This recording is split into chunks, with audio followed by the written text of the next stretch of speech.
دوسرے دن پھر یوحنا اور اس کے شاگردوں میں سے دو شخص کھڑے تھے۔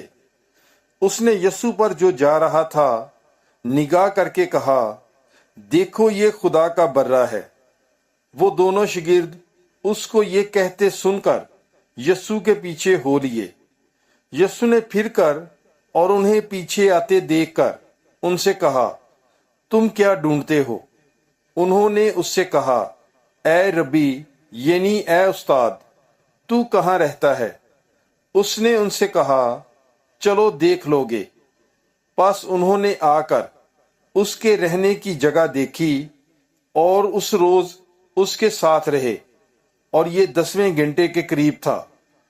ان دونوں میں سے جو یوحنا کی بات سن کر یسوع کے پیچھے ہو لیے تھے، ایک شمعون پطرس کا بھائی اندریاس تھا۔